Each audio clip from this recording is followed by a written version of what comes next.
Hello, aujourd'hui on se retrouve pour un nouveau bilan culturel qui est celui du mois d'avril et du coup on va tout de suite commencer par les films. J'ai enfin pu regarder Été 85, j'en avais beaucoup entendu parler mais j'avais pas eu le temps à l'époque où les cinémas étaient ouverts, mais ils vont bientôt réouvrir, bref, d'aller le voir au cinéma. Mais du coup, j'ai pu le voir ce mois-ci et ça va raconter une histoire d'amour qui se passe pendant un été en 1985, comme le titre l'indique. Et on va voir cette histoire du point de vue de ce personnage, évidemment. Comme d'habitude, j'oublie toujours les prénoms des personnages et en plus, comme je l'ai vu au début du mois d'avril, j'ai déjà oublié. Mais du coup on va suivre toute l'histoire de son point de vue et c'est lui aussi qui va narrer toute l'histoire puisqu'il va raconter ce fameux été 85, mais il le raconte quand quelques mois plus tard, ce fameux été 85 où il a rencontré ce jeune homme. Et il va avoir certains événements, notamment un très important qui va arriver et qui va faire que le personnage a eu envie de narrer de cette façon son histoire. Donc voilà, c'était un film qui était très sympathique, que j'ai beaucoup apprécié, qui était très divertissant. J'ai pas nécessairement vu le temps passer parce que t'as envie de savoir ce qui s'est passé, puisque dès les premières minutes du film, on te lance une info qui va faire que pendant tout le film, tu vas te poser la question de quand est-ce que ça va se produire, qu'est-ce qui s'est réellement passé, etc. etc. Et du coup, je l'ai trouvé très intéressant. La colorimétrie aussi, magnifique. Notamment, tu vois évidemment, pour différencier le présent du passé, il y a un petit changement de couleur, etc. Ou même quand le fameux événement se produit, un petit changement de colorimétrie. Et j'ai évidemment aussi beaucoup aimé les musiques puisque nous sommes dans les années 80. Donc moi je te le conseille, c'est un film qui donne envie d'être en été, d'aller boire des verres, etc. etc. Donc moi je te le conseille. Sinon j'ai vu une série documentaire sur Netflix qui s'appelle Dis-moi ce que tu dors, qui va dans chaque épisode présenter différentes personnes et le rapport qu'ils ont à une pièce de vêtements qu'ils ont dans leur garde-robe. Et ça va questionner un petit peu le rapport que tu as à tes vêtements et généralement ils vont toujours évoquer un souvenir, un lien avec une personne, ce que le vêtement provoque entre guillemets quand il est porter par exemple un uniforme qui va donner un peu plus confiance ou un peu plus de carrure par exemple. Donc voilà, moi j'ai trouvé que c'était assez intéressant de voir le rapport qu'on pouvait avoir avec certains vêtements comme souvenir, comme témoin d'un événement, etc. etc.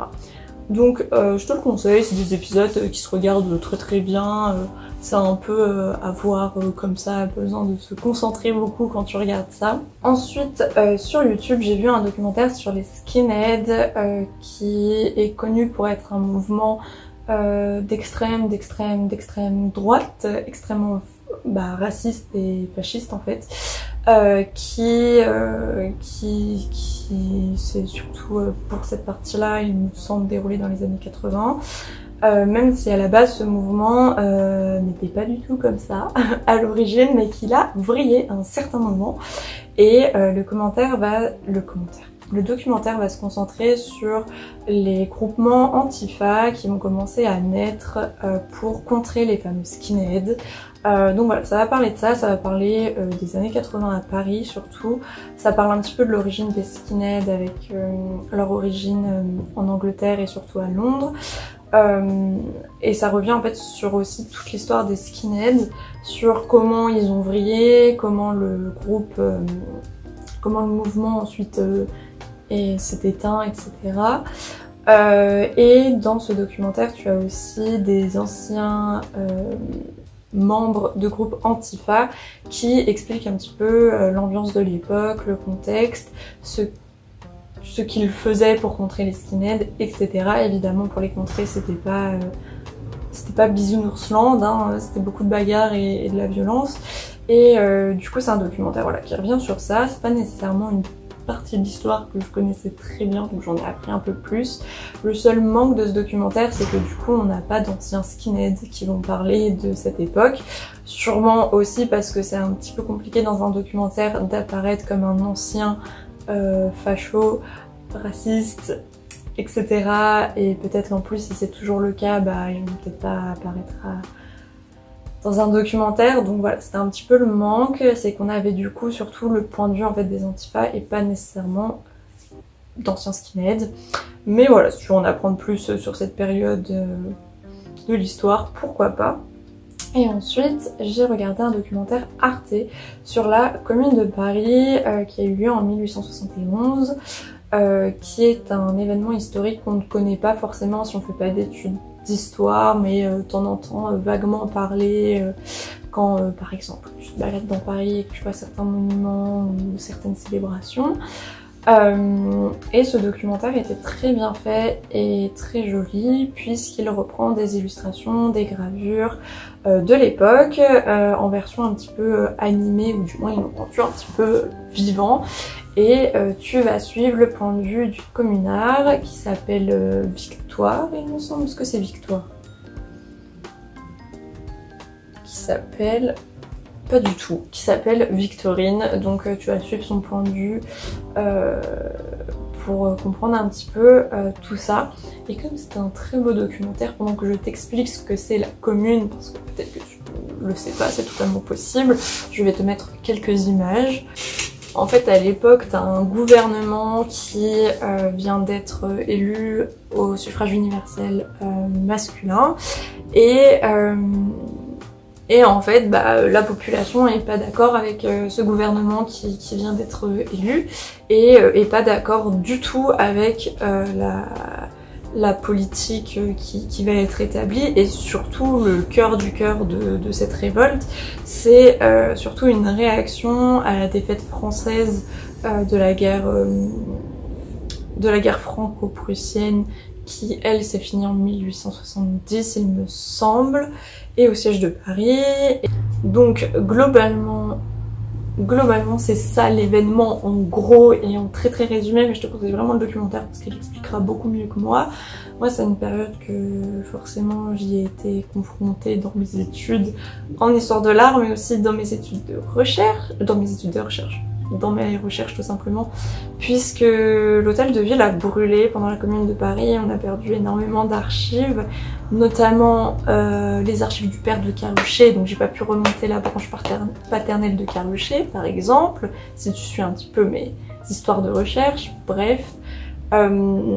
Donc voilà, c'est quand même un événement qui a encore des répercussions aujourd'hui au niveau de la recherche, puisqu'ils ont flambé pas mal d'archives et d'œuvres aussi, sans savoir qu'un jour ça serait utile, mais bon. Bref, passons, c'était un très bon documentaire et je te le conseille vraiment si tu connais pas du tout cet événement, et puis c'est un peu plus ludique d'avoir des illustrations de l'époque. Ensuite on va passer sur des séries et documentaires qui sont un peu plus liés à des histoires de meurtres, etc.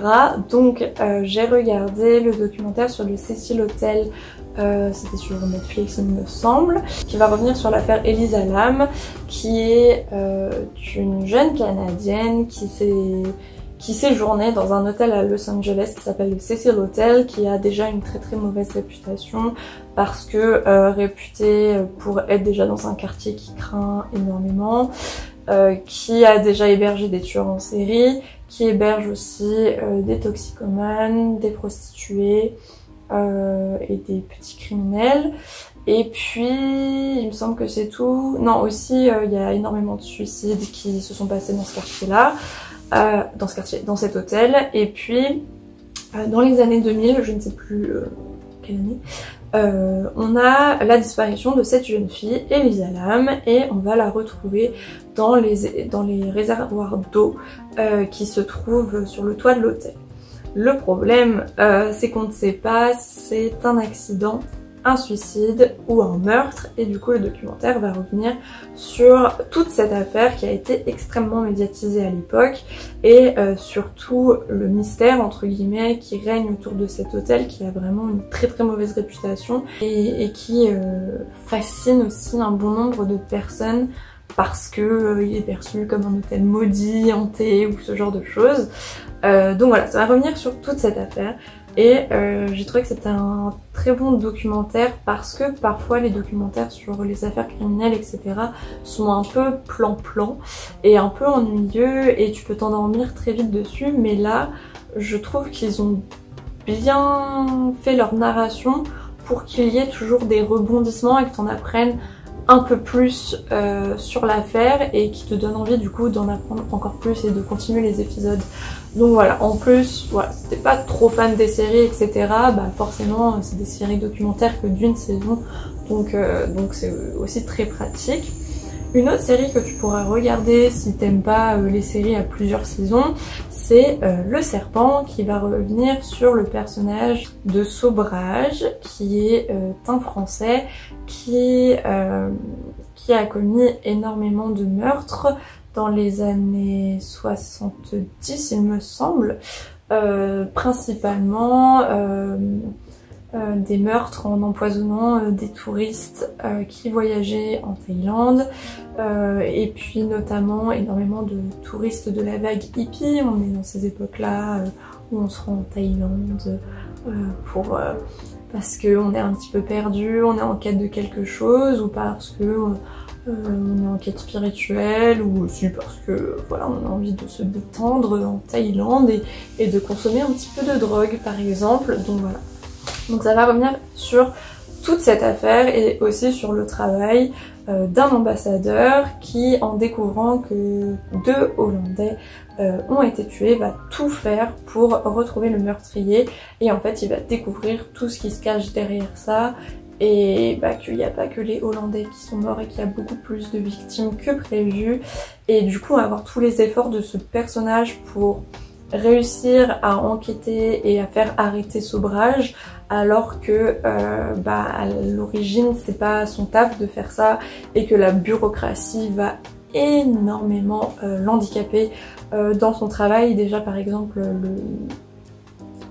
l'ambassadeur plus, je ne sais pas comment on appelle les directeurs d'ambassade, bref, l'ambassadeur premium, je ne sais pas comment on dit, par exemple va lui dire en fait d'arrêter l'enquête et de donner ça à la police, mais le problème c'est que la police n'a pas assez de moyens pour enquêter, du coup il va devoir monter tout un dossier pour ensuite l'exposer à la police et pour pouvoir espérer arrêter Sobrage. C'est une véritable affaire qui s'est véritablement passée. Sobrage, il me semble, est toujours en vie aujourd'hui et il était bien sûr accompagné de 2 acolytes, sa femme Marie-André qui est une Québécoise et Adjay qui était un local, il me semble, je ne sais plus. Oui, il était indien peut-être. Il me semble qu'il était indien, qui était un petit peu l'homme à tout faire de Sobrage. Et Marie-André est jouée par une actrice américaine qui a appris le français pour son rôle, mais quand tu es francophone, ça peut un petit peu perturber parce qu'elle a absolument pas du tout un accent québécois et elle a un accent très fort américain, états-unien plutôt, et on comprend pas forcément parfois ce qu'elle dit en français. Donc voilà, parfois ça va moins. Ce qui est aussi intéressant, c'est qu'ils ont respecté les langues de chacun. Donc si quelqu'un est en train de parler thaï, bah, il parlera thaï. Si quelqu'un est en train de parler anglais, il parlera anglais. S'ils doivent parler français, ils parleront français, etc. etc. Donc ça c'était cool d'avoir respecté un petit peu les nationalités de chacun. Et je te conseille aussi, si tu veux voir la série ou si tu ne veux pas voir la série, d'aller voir la vidéo de Sonia qui a bien résumé toute l'affaire et qui va aussi un petit peu revenir sur ce que la série n'a pas nécessairement montré ou a un petit peu romancé, puisque bah voilà, c'est une série, donc les faits qui sont présentés dans la série sont pas forcément, c'est pas du copier-coller de ce qui s'est réellement passé, c'est évidemment romancé. donc voilà, notamment la femme de l'ambassadeur avait participé à la réalisation de la série et elle a été très déçue de voir que son personnage avait plutôt un rôle de femme qui épaule son mari, alors que à l'époque, dans la vraie vie, ils formaient vraiment une équipe tous les deux et elle était vraiment très active aussi dans les recherches. Elle n'était pas juste là à taper des rapports et à faire la traduction pour son mari. Donc voilà, il y a évidemment petits raccourcis et quelques petites facilités par rapport à la réelle histoire, mais je trouve ça hyper intéressant et du coup j'en profite pour te recommander la vidéo de Sonia que j'ai découvert ce mois-ci, qui a une chaîne un petit peu comme je t'en avais déjà parlé de Victoria Charlton, qui est une chaîne du coup qui revient sur des affaires criminelles, etc. Et moi c'est des vidéos que j'aime beaucoup regarder, notamment quand je travaille, j'ai toujours ça en fond quand je travaille sur mon mémoire. Donc je te conseille vraiment sa chaîne parce qu'elle fait vraiment un très gros travail de recherche à chaque fois et c'est toujours un plaisir de l'écouter. Donc vraiment si c'est des trucs qui te branchent, etc. et que t'es pas trop sensible à ce genre d'histoire, je te conseille vraiment sa chaîne au passage. Ensuite on va passer aux livres. J'ai surtout lu ce mois-ci des anciennes revues sur l'automobile pour mon mémoire, donc je vais pas nécessairement t'en parler, mais je vais juste te parler de ce livre ici même, qui est l'illustration l'automobile, histoire d'une révolution. Donc l'illustration c'est un des journaux les plus connus du 19e on va dire, même si il existe depuis un peu plus longtemps et c'est un des premiers journaux illustrés. Et du coup ce livre il revient sur l'automobile dans la revue et du coup l'évolution de l'automobile et de l'histoire automobile, mais du point de vue du journal l'illustration. Moi c'est quelque chose qui évidemment m'intéresse beaucoup puisque je travaille sur la représentation de l'automobile dans une autre revue et du coup de voir comment eux ils ont travaillé sur une revue pour parler de l'automobile, etc. Forcément ça m'intéresse, même si évidemment c'est un point de vue plus historique ici que d'historien de l'art. Mais c'est un magnifique livre avec beaucoup d'informations et qui va des années 1880 à 1950. Donc un bon programme et je vais te montrer quelques images, mais c'est beau. Il y a des images de partout et il est vraiment très très joli. Et tu vois du coup aussi l'évolution des modèles automobiles, etc. et même des dessins, etc. etc. Donc, bref, du coup il y a plein d'infos, je trouve que c'est un bon livre, un bon beau livre. Et puis voilà, si tu t'y connais pas nécessairement, c'est pas très problématique. Je pense que c'est un livre quand même accessible. Après, il faut peut-être un petit peu s'intéresser quand même à l'automobile ou du moins au progrès technique, on va dire. Mais moi, je te le conseillerais parce qu'il est vraiment pas mal. Ensuite, on va parler un petit peu art, notamment d'exposition en plein air. Donc sur les Champs-Élysées en ce moment, tu peux voir des bronzes du chat que tu connais peut-être parce que c'est quand même un chat assez connu qui vient d'une BD que je lisais beaucoup quand j'étais petite, même si ça abordait plutôt des sujets d'adultes. Bref, qui est un chat assez satirique, bref, qui parle de sujets de société ou ce genre de choses. Et du coup les sculptures sont très humoristiques et c'était sympa à voir. Puis bon, c'est sur les Champs-Élysées vers le Grand Palais, donc c'était sympa de faire une petite balade là-bas. Il y en a quand même pas mal qui ont été sculptés, donc moi je te conseillerais. Ensuite, derrière le Louvre, tu as des têtes sculptées d'Opar. Donc voilà, si tu te balades par là, ça peut être peut-être intéressant d'aller voir ça si tu es à la recherche d'art en ce moment. Et moi, je voulais surtout te parler de la gare Montparnasse qui a dédié le quai 24 à l'exposition sur la route du Kisokaido qui se déroulait au musée Chernowski. J'en ai fait mon tout premier TikTok, au passage petite pub. Et j'en profite ici d'être sur YouTube et d'avoir plus d'une minute pour te parler un peu plus de cette exposition, puisque l'été dernier j'avais travaillé un petit peu dessus, bref, et je n'ai toujours pas pu aller la voir en vrai dans le musée, mais du coup en attendant que les musées réouvrent, la gare Montparnasse et le musée Tchernovsky ont fait un partenariat pour mettre des grands panneaux représentant les estampes de l'exposition sur les piliers du quai 24. Donc t'as un cartel explicatif un peu général de ce qu'est la route du Kisokaido, je vais t'en parler juste après. C'est vrai qu'il n'y a pas les cartels explicatifs qui sont présents dans l'exposition, mais voilà, si tu veux voir un petit peu d'art et notamment de l'art japonais, ça peut être assez sympa. Ça va surtout rassembler des gros noms comme Hiroshige, Kuniyoshi, si tu t'y connais un petit peu, si tu t'y connais pas, ce n'est pas grave. Et moi j'ai trouvé ça sympa parce que bah forcément c'est la première expo sur laquelle j'ai un petit peu travaillé. J'ai pas fait des trucs de ouf, hein, mais j'ai un peu travaillé dessus, donc c'est sûr que ça fait plaisir de la voir en vie et s'exporter à l'extérieur en attendant que le musée réouvre. En tout cas, dès que Tchernovsky va réouvrir, j'irai directement voir. Et puis en plus, les estampes qui sont présentées sont vraiment magnifiques. Et c'est la première fois qu'on a cette suite d'estampes en France qui est vraiment en fait sublime et assez rare. Et du coup, je vais te parler de qu'est-ce que c'est que la route du Kisokaido et je vais te mettre des estampes pendant que je t'explique. Parce que c'est vrai que bon, faut s'y connaître en art japonais et en histoire du Japon, et encore c'est pas forcément la route la plus connue. Du coup, les estampes qu'on présente c'est surtout du 19e siècle et c'est une route qui va faire l'objet d'une série d'estampes, donc avec Eisen, Hiroshige, Kunisada et Kuniyoshi qui sont des gros noms de l'estampe japonaise. Et cette route, c'est une des 5 voies du réseau routier créé au Japon et ça relie Edo, qu'on appelle aujourd'hui Tokyo, et Kyoto.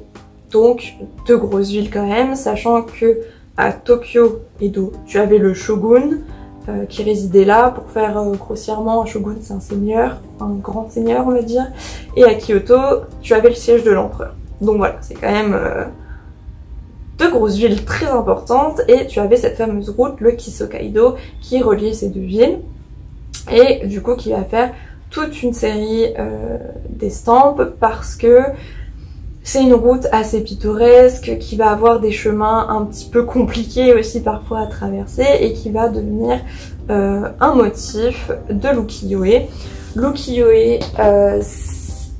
les ukiyo-e c'est du coup un type d'estampe gravée sur bois. Tu en connais très certainement une qui s'appelle la Grande Vague de Kanagawa Dokusai, qui est aussi une ukiyo-e. J'ai fait une analyse dessus, c'est l'analyse la plus vue de ma chaîne, donc si tu veux aller la voir, je te mets ça dans le petit i. Mais du coup, voilà ce que vous représentez ces estampes, et ce que tu as pu voir, c'est ce que ça représente. Donc moi, forcément, c'est un art auquel je suis un peu plus sensible, mais je trouve que c'est vraiment de belles estampes à aller voir, et tu peux aller les voir à la gare Montparnasse en attendant. Donc voilà, donc globalement, c'est tout pour ce mois-ci. Normalement le mois prochain je te parlerai musée parce qu'ils vont enfin réouvrir le 19. On se retrouvera dans une prochaine vidéo. Salut!